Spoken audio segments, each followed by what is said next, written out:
In today's video, I'm going to show you how to go into a requisition and an order and delete items from those. So I've logged into our demo site here as an approver, and I have 5 requisitions waiting to be approved in the quick links. I can see that as I log in. So I can access it through there as a requisition that's still waiting to be approved. When I come into my cart, I can edit any one of these requisitions by clicking on the pencil and go into that requisition. If I scroll down, I get the capability. I have check boxes for each one of the vendors' items that I have. As long as I have multiple items, I can delete a single item out of the requisition. If there's only one item in the requisition, then you have to delete the requisition itself.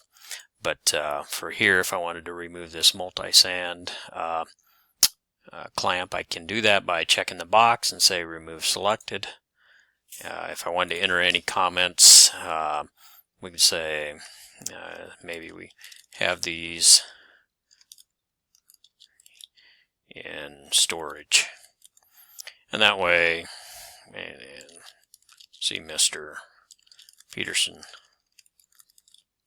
And so they can come back and check and with Mr. Peterson and look for those items. So when I submit it, it removes that item. I can also come down and select another one and remove that item. And if I have any comments, I can.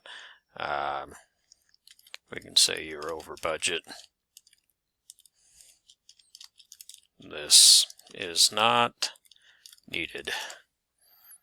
And hit submit, and then that user will receive that. So that's on a requisition.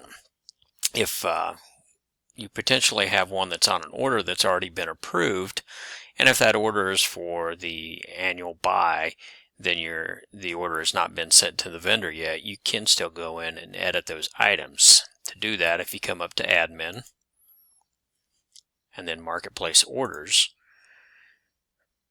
typically, the annual buy is going to sit in a created state until we send it to the vendor. So as long as it's before that date, before it's sent to the vendor, you can go in and edit that order.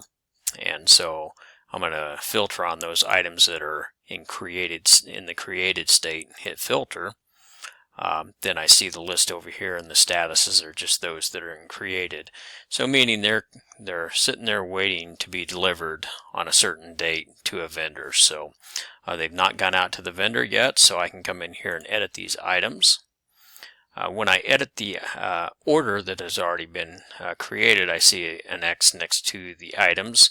I just simply come down and click on that red X, and I'll remove those items. Now the difference here, and say OK, is it does not ask me for any comments to place on that. So the vendor or the teacher or staff member does not receive those comments back. So at that point, that's how you delete items from a requisition or an order, as long as it's in created state through the marketplace. So that concludes today's recording.